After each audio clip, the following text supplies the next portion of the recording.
اعوذ من الشیطان الرجیم بسم اللہ الرحمن الرحیم الحمدللہ رب العالمین الصلاۃ والسلام علی اشرف الانبیاء والمرسلین۔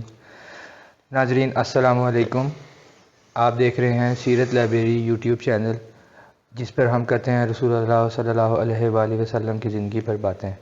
تو چلتے ہیں آج کی نشست کی جانب، جس میں ہمارے ساتھ موجود ہوں گے اعجاز احمد صاحب۔ جی، ہجرت حبشہ ہو چکی ہے، مسلمان بہت سکون سے رہ رہے ہیں اور قریش کی پریشانی وہیں برقرار ہے۔ قریش کو پریشانی اس لیے ہے کہ بنی مخزوم سے جو ابو جہل کا قبیلہ تھا 12 لوگ ایمان لا چکے ہیں۔ سہیل بن عمرو کی بیٹی ایمان لا چکی ہیں، بیٹا ایمان لا چکا ہے۔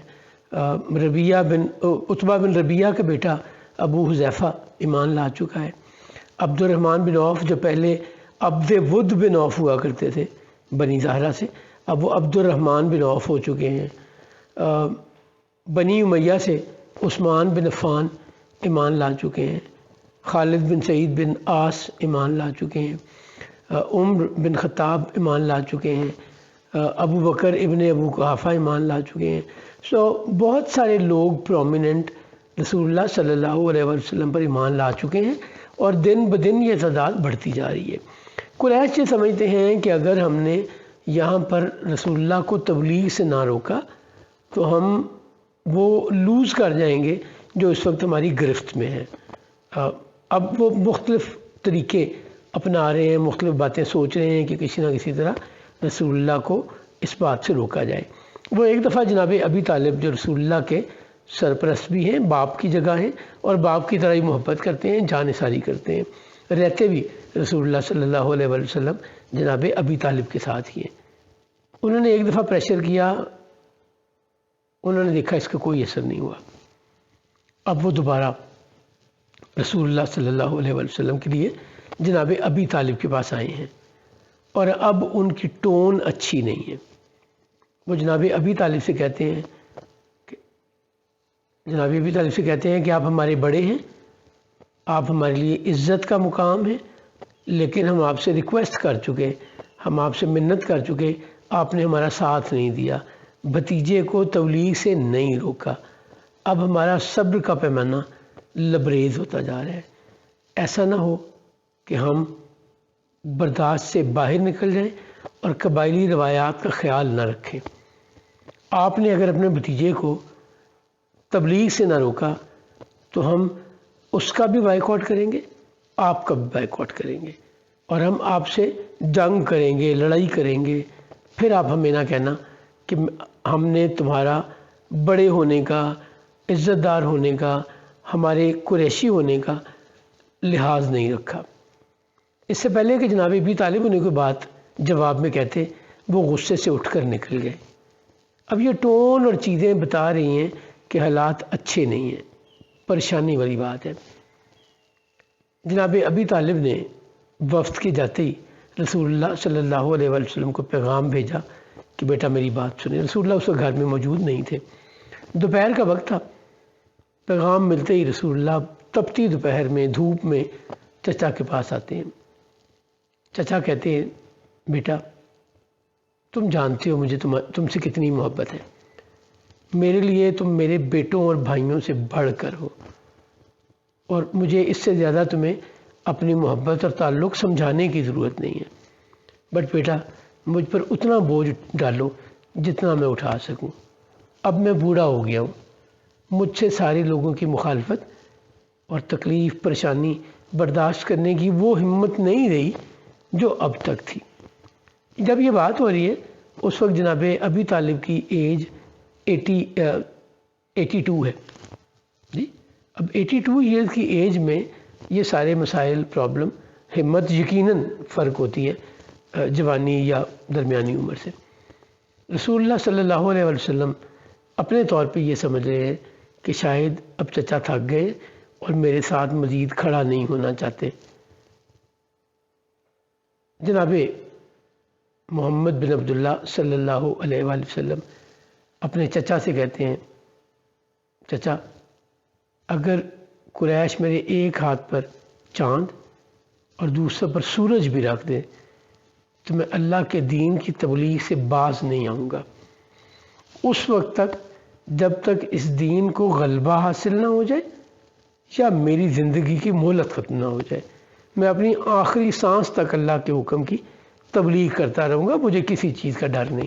یہ جو سرکار ختمی مرتبہ صلی اللہ علیہ وآلہ وسلم نے فرمایا کہ میرے ایک ہاتھ پر چاند اور دوسرے پہ سورج، یہ عربی محاورہ، اور اس کا کہنے کا مطلب یہ ہے کہ مجھے ساری خدائی بھی دے دیں، مجھے ساری کائنات بھی مل جائے، مجھے ہر قسم کا اختیار، طاقت اور چیزیں یہ آفر کر دیں، میں تب بھی اس دین کی تبلیغ سے نہیں رکوں گا۔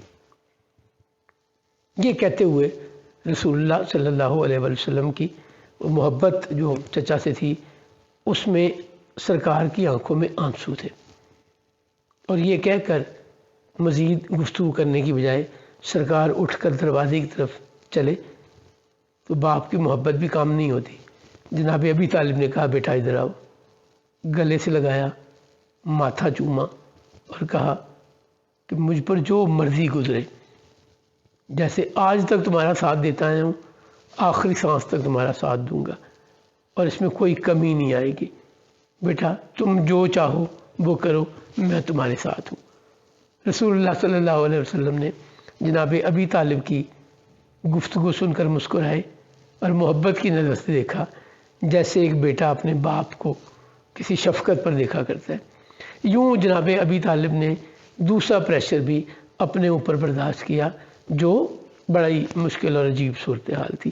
اب قریش اس کوشش میں ہے کہ کسی طرح جناب ابی طالب کو پریشر کرے اور اس پریشر کے تحت رسول اللہ کو تبلیغ سے روکے۔ یہ ٹول بھی کامیاب نہیں ہوا۔ کچھ دن بعد وہ ولید بن مغیرہ کا بیٹا عمارہ بن ولید، ایک ینگ بچہ، نہایت خوبصورت اور بہادر۔ وہ جو بچے ہوتے ہیں نا کسی سوسائٹی، کسی کالونی، کسی خاندان، قبیلے میں بڑے آؤٹ سٹینڈنگ ہوتے ہیں، بڑے پرومیننٹ ہوتے ہیں، عمارہ اس قسم کا بچہ تھا۔ اس کو لے کے ساتھ آئے اور جناب ابی طالب سے کہا سردار ہم عمارہ بن ولید کو اپنے ساتھ لے کر آئے ہیں، اس کی خوبیوں سے، اس کی وجاہت، خوبصورتی، بہادری، ٹیلنٹ سے پورا مکہ واقف ہے۔ آج سے عمارہ آپ کا بیٹا ہوا، اور اگر یہ مارا جائے تو اس کی دیت بھی آپ کی ہوئی، اس کے جو ایسٹ، جو چیزیں ہیں وہ آپ کی ہیں، ہمارا اس سے کوئی تعلق نہیں ہوگا، یہ آپ کا بیٹا ہوگا۔ اس کے بدلے میں آپ محمد بن عبداللہ، جس نے ہمارا امن خراب کیا ہوا ہے، جس نے ہماری دوستی کو خراب کر دیا ہے، جو ہمارے اتحاد کو پارا پارا کر دیا، ہمارے حوالے کر دیں، ہم جو چاہیں اس کے ساتھ سلوک کریں۔ ہم نے آپ کو بیٹے کے جواب میں، بیٹے کے بدلے میں بیٹا دے دیا۔ جناب ابی طالب آنکھوں میں آنسوؤں کے ساتھ کہتے ہیں کیسا سودا میرے ساتھ کرنے آئے ہو کہ تمہارا بیٹا تو میں پالوں، تمہارے بیٹے کی خدمت تو میں کروں، اور میرا بیٹا جس کے مقابل کا پورے عرب میں کوئی انسان نہیں ہے وہ تمہارے حوالے کر دو اور تم اسے قتل کر دو، تم اس سے جو چاہو سلوک کرو، میں ایسا نہیں کروں گا۔ بنی نوفل کا سردار مطعم بن عدی بھی وہاں موجود ہے۔ مطعم بن عدی ہاشم کے بھائی نوفل کی اولاد سے ہے، بنی نوفل سے۔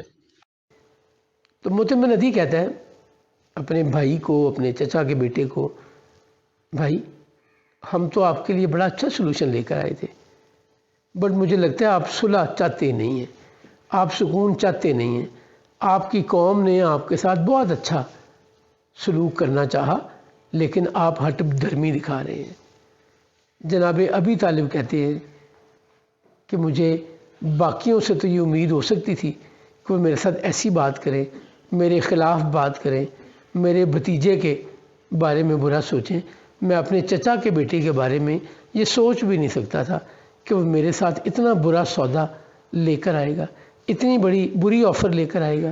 تم جانتے نہیں کہ اگر کوئی اونٹنی اپنا بچہ کھو دے تو پھر کسی اور بچے کو پیار نہیں کرتی۔ کیسے ممکن ہے کہ میں اتنا اعلیٰ انسان، میں اپنا بیٹا محمد تمہارے حوالے کر دوں اور تمہارا بیٹا لے کر اسے پالتا رہوں؟ مجھے یہ بات منظور نہیں ہے۔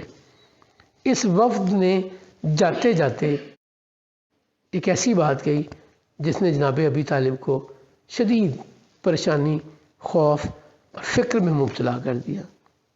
وہ یہ وقت جاتے جاتے کہنے لگا کہ ہم موقع ملنے پر محمد کو دھوکے سے قتل کر دیں گے۔ اب عرب کی روایات میں دھوکے سے قتل نہیں کیا جاتا تھا، اوپنلی دشمن کو قتل کرتے تھے۔ اور جناب ابی طالب کو پریشانی یہ تھی کہ اگر انہوں نے میرے بھتیجے کو جان سے مار دیا تو دیت مل جائے گی، خون بہا ہو جائے گا، قبیلوں میں لڑائی ہو جائے گی۔ بٹ اس کمال کا انسان، اللہ کا نبی، اللہ کا برگزیدہ بندہ، اتنی خوبصورت عادتوں کا مالک کہاں سے آئے گا؟